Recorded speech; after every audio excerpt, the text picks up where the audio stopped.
O livro de Apocalipse oferece uma visão dos eventos que ocorrerão nos últimos dias, antes da segunda vinda de Jesus.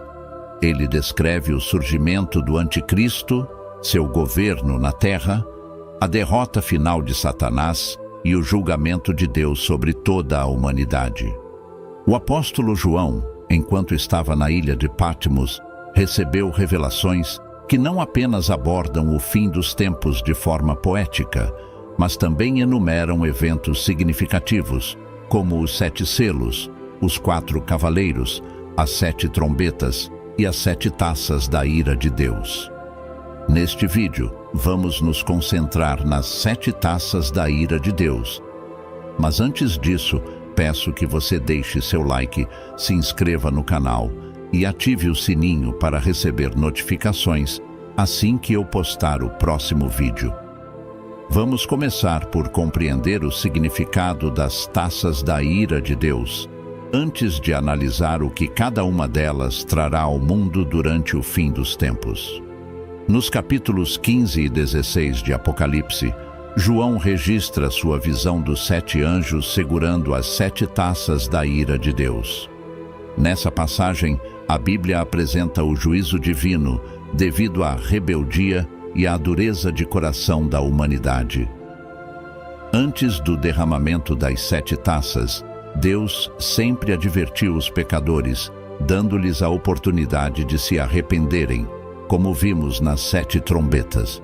No entanto, quando esses avisos são ignorados, o Senhor começa a derramar sua ira por meio das taças. Uma diferença fundamental entre as 7 trombetas e as 7 taças é que as trombetas anunciam o juízo final, enquanto as taças são a concretização desse juízo.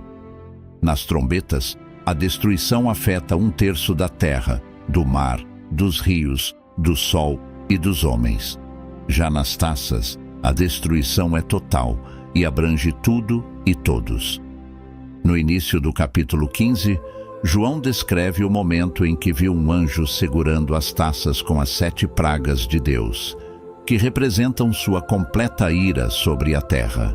Em seguida, ele menciona um mar de vidro, onde aqueles que não se curvarem ao Anticristo e permanecerem fiéis ao Senhor, entoarão louvores ao Criador. Essas pessoas estão protegidas do que acontecerá durante o derramamento das 7 taças. Aqueles que venceram a besta, sua imagem e o número de seu nome, adorarão a Deus com um cântico que faz referência ao cântico de Moisés, mencionado no livro de Êxodo, que celebra a libertação do povo de Israel do Egito ao atravessar o Mar Vermelho. Além disso, o cântico do Cordeiro faz referência à obra de Cristo na cruz, simbolizando seu sofrimento e vitória. Vamos agora explorar como será esse cântico. Grandes e maravilhosas são as tuas obras, Senhor Deus Todo-Poderoso. Justos e verdadeiros são os teus caminhos, ó Rei dos Santos. Quem não te temerá, Senhor, e não glorificará o teu nome? Pois só tu és santo. Por isso, todas as nações virão e adorarão diante de ti, porque os teus juízos são manifestos.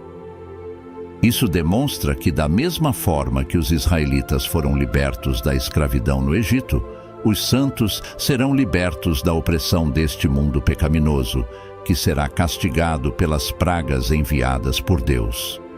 O cântico desempenha um papel crucial na compreensão do motivo pelo qual esse juízo está ocorrendo. Nota-se que eles cantam: justos e verdadeiros são os teus caminhos, o que significa que tudo o que acontecerá daquele ponto em diante será justo. A ira de Deus derramada nas 7 taças refletirá a justiça divina. Continuando o cântico, encontramos uma pergunta intrigante. Quem não te temerá, Senhor, e não glorificará o teu nome? Em outras palavras, será que existe alguém tão insensato que, mesmo diante da grandeza e do poder de Deus, não temerá o seu nome santo? A resposta para isso será abordada ao longo deste vídeo. Assim como em todo o livro de Apocalipse, esta passagem contém várias referências ao Antigo Testamento. Além do cântico de Moisés, as próprias taças se assemelham às pragas que castigaram o Egito no passado. Um exemplo disso é quando o apóstolo João viu o santuário do céu se abrindo. Esse santuário se refere ao tabernáculo que Moisés construiu no deserto, que abrigava a Arca da Aliança e era o local da habitação de Deus com o povo de Israel.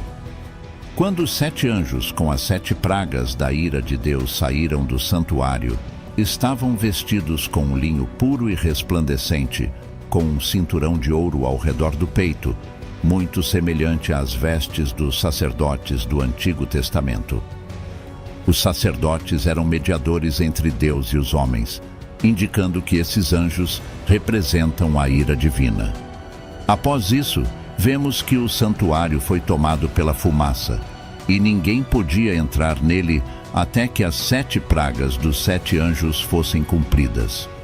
Isso nos lembra passagens do Antigo Testamento em que a glória de Deus enchia o tabernáculo, tornando-o inacessível.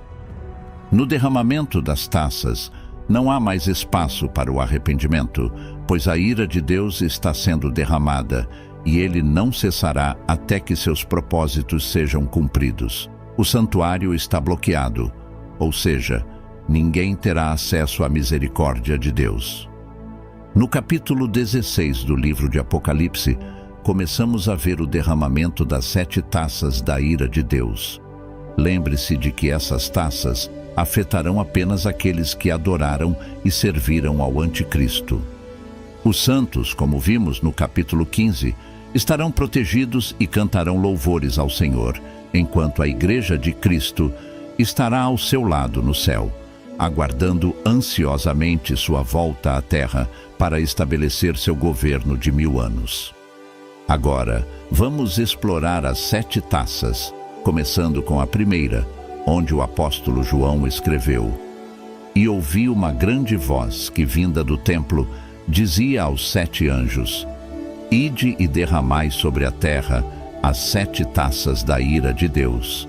E foi o primeiro, e derramou a sua taça sobre a terra, e fez-se uma chaga maligna e maligna úlcera nos homens que tinham o sinal da besta e que adoravam a sua imagem.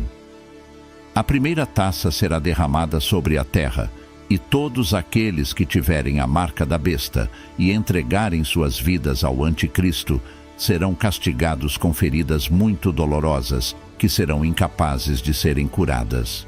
João está descrevendo a dor da aflição do homem sem Deus, algo terrível e doloroso.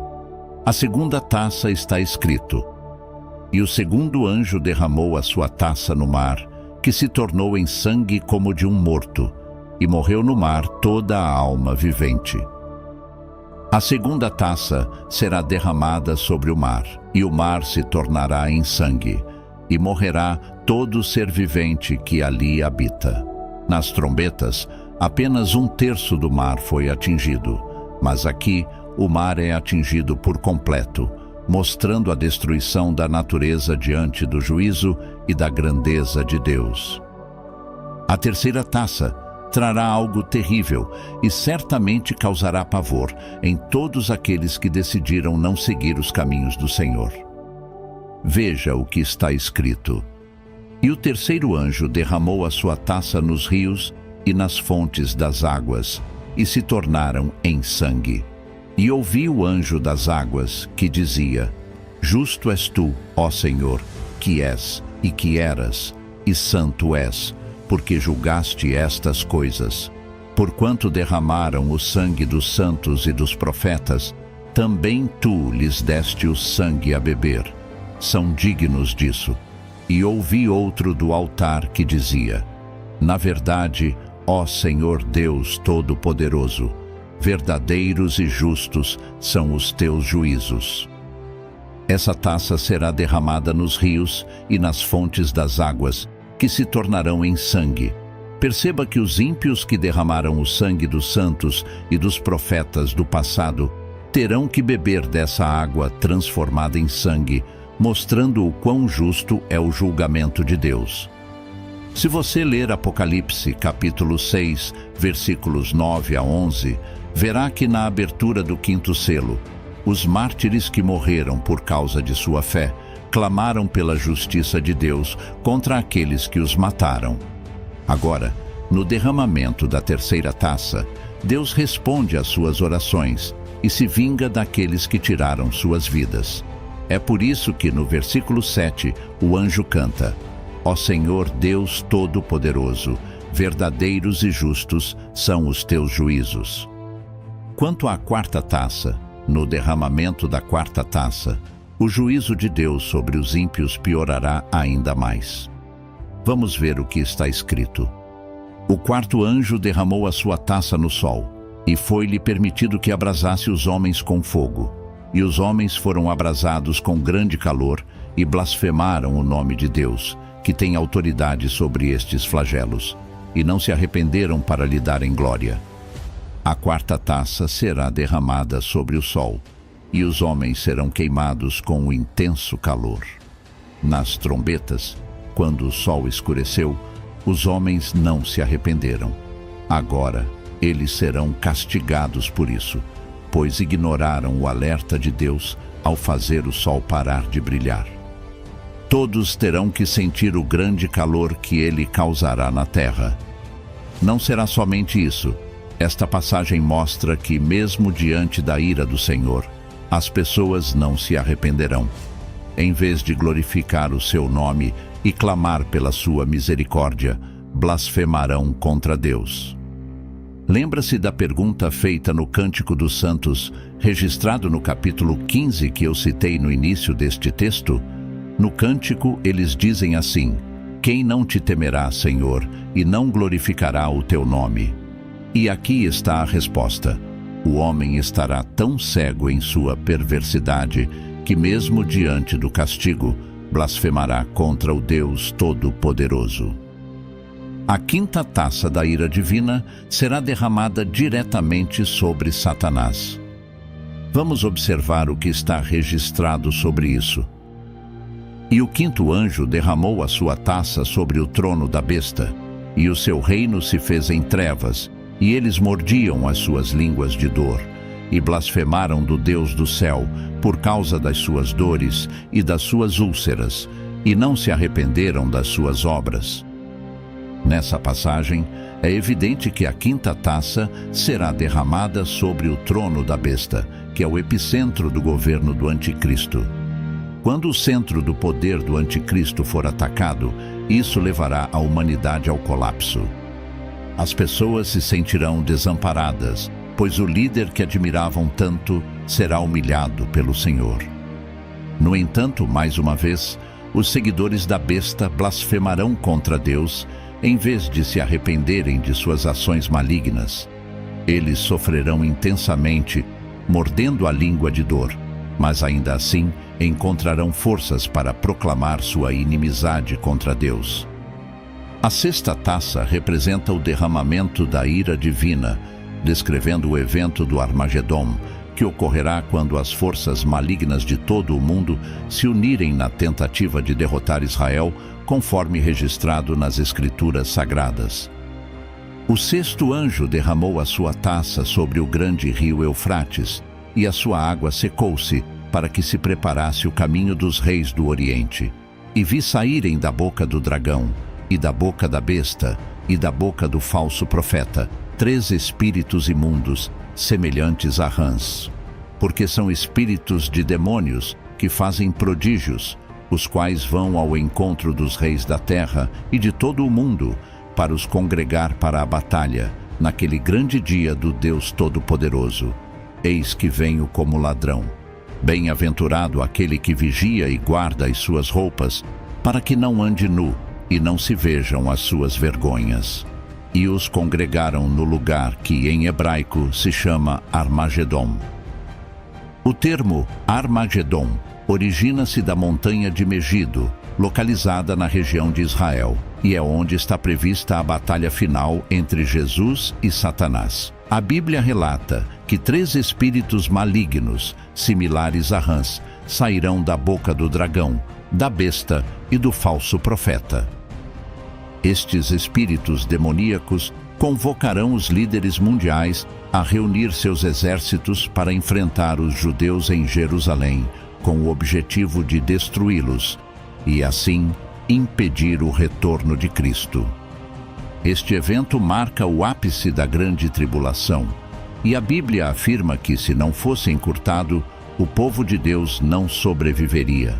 É nesse momento que Cristo surgirá como um ladrão à noite para resgatar seu povo e derrotar o anticristo com o poder de sua palavra. Curiosamente, a narrativa da sexta taça da ira de Deus ecoa uma história do Antigo Testamento, especificamente nos capítulos 4 e 5 do livro de Juízes. Naquela época, o povo de Israel estava oprimido pelo rei Jabim e vivia com grande sofrimento. Eles estavam indefesos e aterrorizados pelo exército inimigo. No entanto, Deus, por meio de Débora, prometeu entregar os inimigos nas mãos de Israel. E a batalha que se seguiu também ocorreu em Megido, o mesmo local onde está previsto o derramamento da sexta taça da ira de Deus. Nessa batalha histórica, assim como na futura batalha do Armagedon, Deus interveio para derrotar o inimigo e garantir a vitória de seu povo. A sétima taça, a última das taças, descreve uma cena extremamente aterrorizante, que é conhecida como o juízo final. Vamos examinar o que a Bíblia nos revela sobre essa passagem. E o sétimo anjo derramou a sua taça no ar, e saiu uma grande voz do templo do céu, do trono, dizendo: "Está feito." E houve vozes, e trovões, e relâmpagos, e um grande terremoto, como nunca houve desde que há homem sobre a terra, tal terremoto, tão grande. E a grande cidade fendeu-se em 3 partes, e as cidades das nações caíram, e da grande Babilônia se lembrou Deus, para lhe dar o cálice do vinho da indignação da sua ira. E toda a ilha fugiu, e os montes não foram achados. E um grande granizo, como talentos, descia do céu sobre os homens. E os homens blasfemaram de Deus por causa da praga do granizo, porque a sua praga era muito grande. João escutou uma voz vinda do santuário declarando: "Está feito", que era a própria voz de Deus, anunciando que o momento de sua ira sobre a terra estava chegando ao fim. Nesse ponto, o mundo experimentou a derradeira taça contendo o vinho da indignação de Deus, mencionado no livro de Apocalipse, capítulo 14. Como consequência, a grande Babilônia foi devastada. O império do anticristo foi destruído, cidades e nações foram arruinadas, ilhas mudaram de lugar, montanhas desapareceram e pedras gigantes caíram dos céus sobre aqueles que não serviram ao Senhor. Todas essas imagens simbolizam o terror do dia do juízo de Deus para os pecadores. Diante disso, é crucial aproveitarmos a oportunidade que Deus nos oferece para nos arrependermos de nossos pecados e recebermos Jesus Cristo como nosso único Senhor e Salvador. Somente assim estaremos livres do julgamento e da condenação eterna. Amém. Este vídeo foi mais uma produção do canal Fato Milenar. Se você gostou dessa mensagem, compartilhe com seus amigos e inscreva-se no canal. Que Deus abençoe a todos.